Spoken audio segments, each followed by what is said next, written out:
आपको पता है, अगर एक मिडिल क्लास परिवार साल में 10-12 लाख रुपए कमाता है तो income tax, GST, toll tax, education cess, sales tax, property tax, corporate tax, service tax, registration tax, capital gain tax वगैरह वगैरह वगैरह। भारत का मिडिल क्लास सरकार का सिर्फ और सिर्फ एक एटीएम बन के रह गया है। सच बात तो यह है, the Indian middle class is victim of tax terrorism. नमस्कार, आज मैं आपसे एक बहुत महत्वपूर्ण मुद्दे पे बात करना चाहता हूं। आमतौर पे जब कोई नेता चुनाव के ठीक पहले किसी विषय पे चर्चा करता है या घोषणा करता है तो लोग कहते हैं वोट के लिए कर रहा है।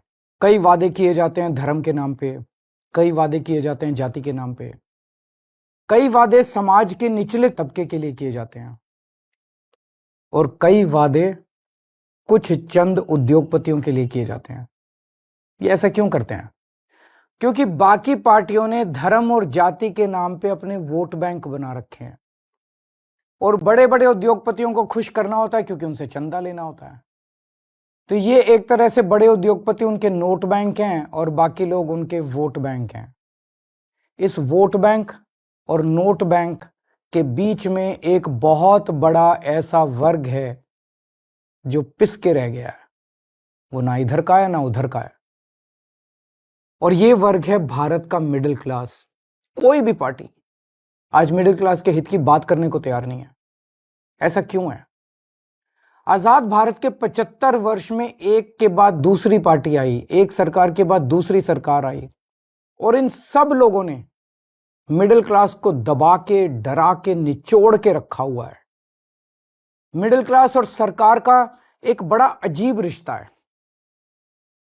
मिडिल क्लास के लिए ये लोग कुछ करते तो नहीं है, लेकिन जब जब सरकार को इनकी जरूरत पड़ती है तब तब मिडिल क्लास के ऊपर सरकार हथियार चला देती है, चाकू चला देती है, और ये हथियार है टैक्स।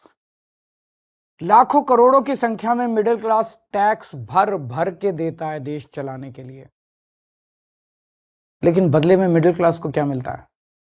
कुछ नहीं। भारत का मिडिल क्लास सरकार का सिर्फ और सिर्फ एक एटीएम बन के रह गया है। सच बात तो यह है, the Indian middle class is victim of tax terrorism. आखिर ये मिडिल क्लास कौन है? टीचर हैं, डॉक्टर हैं, आईटी प्रोफेशनल्स हैं, इंजीनियर्स हैं, अकाउंटेंट हैं, बैंकर हैं, दुकानदार हैं, लॉयर्स हैं। इन जैसे हजारों सामान्य लोग जो मिलके हमारा देश चलाते हैं, ये मिडिल क्लास है। और इन सब के मतलब मिडिल क्लास के क्या सपने होते हैं? उनके कोई बहुत बड़े सपने नहीं है। वो अपने लिए एक अच्छी नौकरी या बिजनेस चाहते हैं, एक अपना घर चाहते हैं, बच्चों के लिए अच्छी शिक्षा चाहते हैं। ये सब चाहते हैं कि उनका परिवार हमेशा स्वस्थ रहे, सुरक्षित रहे।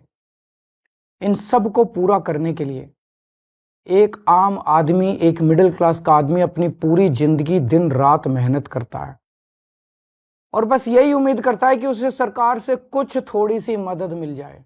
लेकिन सच क्या है? आज अधिकतर सरकारें ना उनके लिए अच्छे स्कूल बना रही हैं, ना उनके लिए अच्छे अस्पताल बना रही है, ना उनको रोजगार दे पा रही है, और ना उन्हें सुरक्षा दे पा रही है, ना क्राइम को कंट्रोल कर पा रही है। सच्चाई है कि इस वर्ग को सबसे ज्यादा हमारे देश में परेशान किया जाता है, और कोई देश नहीं है जहां मिडिल क्लास को इतना परेशान किया जाता हो। आपको पता है, अगर एक मिडिल क्लास परिवार साल में 10-12 लाख रुपए कमाता है तो income tax, GST, toll tax, education cess, sales tax, property tax, corporate tax, service tax, registration tax, capital gain tax वगैरह वगैरह वगैरह, ये सारे टैक्स मिला के एक मिडिल क्लास की 50% से ज्यादा आमदनी केवल और केवल सरकार को टैक्स देने में चली जाती है। अब तो दूध पे भी टैक्स लगता है, दही पे भी टैक्स लगता है, पॉपकॉर्न पे भी टैक्स लगता है, यहां तक कि पूजा के सामान पे भी टैक्स भरना पड़ता है। घर लेना हो तो टैक्स, घर बेचना हो तो टैक्स, गाड़ी खरीदो तो टैक्स, गाड़ी बेचो तो टैक्स, बच्चों को अच्छी शिक्षा देनी हो तो पहले प्राइवेट स्कूल की महंगी फीस की मार, और उसके ऊपर अच्छे कॉलेज भेजने के लिए एजुकेशन लोग और उसकी ईएमआई पे डबल मार। जीते जी टैक्स तो देना ही पड़ता है, लेकिन अब तो सरकार ने ऐसी हालत कर दी है कि मरने के बाद भी टैक्स देना पड़ता है। और इस टैक्स टेररिज्म के बीच मजाल कि वो अपने सपने पूरे करने की कोशिश करे।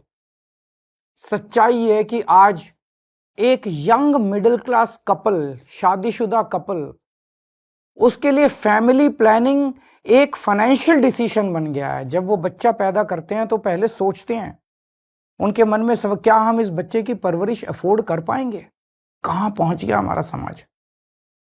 यही सब परेशानियों की वजह से बहुत से लोग देश छोड़ के जा रहे हैं। 2020 में 85,000 भारतीय देश छोड़ के विदेश चले गए, और 3 साल बाद 2023 का आंकड़ा दिखाता है कि 3 गुना, यानी कि 2,16,219 लोग देश छोड़ के चले गए। ये हमारे ही देश के लिए बहुत बड़ा नुकसान और दुख की बात है, क्योंकि ये युवा जो हमारे देश का भविष्य बन सकता था, आज किसी और देश का भविष्य बन रहा है। अब ये समस्या है, लेकिन इसका समाधान क्या है? सरकार के पास पैसा जनता से आता है। अब इस पैसे को खर्च करने के 2 ही तरीके हैं। या तो सरकार इस पैसे को जनता की भलाई पे खर्च करे, शिक्षा पे, स्वास्थ्य पे, ऐसी बेहद जरूरी बुनियादी सुविधाएं बेहतर करे, लोगों का जीवन बेहतर करे। और या फिर दूसरा तरीका है कि अपने उद्योगपति दोस्तों को कर्ज दे दे और थोड़े दिन में वो कर्ज माफ कर दे, जनता के पैसे डुबो दे। हमारी दिल्ली सरकार ने पहला तरीका चुना। हम जनता के पैसे जनता पे खर्च करते हैं। मेरा मानना है कि मिडिल क्लास सिर्फ शिक्षा से ही आगे बढ़ सकता है। इसलिए हमने सरकार बनते ही एजुकेशन का बजट 5,000 करोड़ से सीधा 10,000 करोड़ कर दिया, और आज ये बजट 16,000 करोड़ पे पहुंच गया, हमारा दिल्ली का शिक्षा बजट। हमने सरकारी स्कूलों को इतना बेहतर बना दिया, इतना बेहतर बना दिया, ये स्कूल आज इतने अच्छे हो गए कि 4 लाख बच्चे प्राइवेट स्कूल छोड़ के सरकारी स्कूल में आ गए। अब बहुत बड़े स्तर पे मिडिल क्लास लोग अपने बच्चों को यहाँ सरकारी स्कूल में भर्ती करा रहे हैं। क्या पहले कभी आपने सुना था कि कोई बच्चा प्राइवेट स्कूल छोड़ के सरकारी स्कूल में जाता है?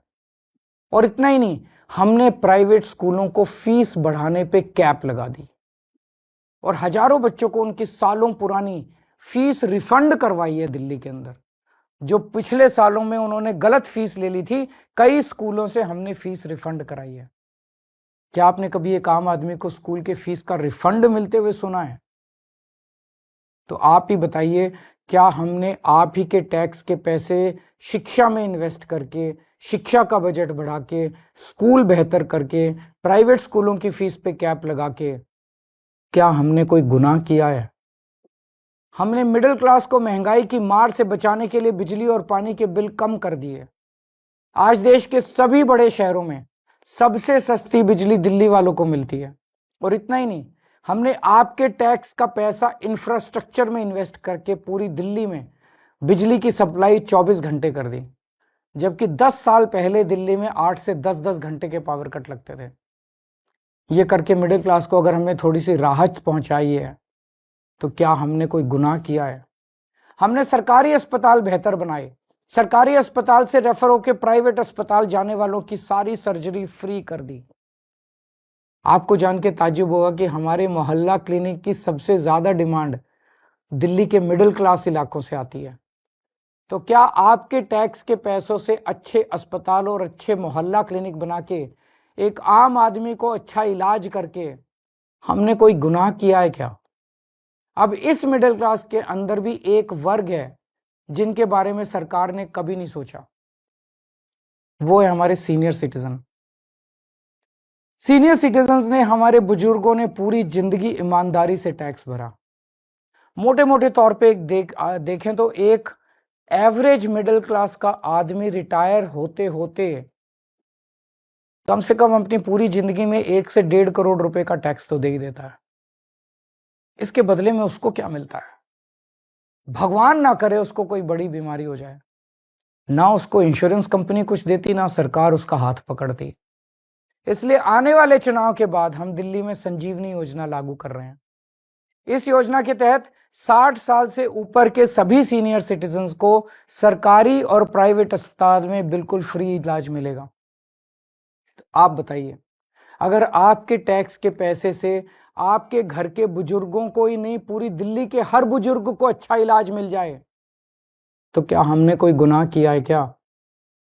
कभी सोचा आपने, जब यही चीज दूसरे देशों की सरकारें करती है तो हम वाह वाह करते हैं, यूरोप, लंदन, पेरिस, वो लोग करते हैं तो हम वाह वाह करते हैं, लेकिन हमारे देश में हम सब इसके खिलाफ बोलते हैं।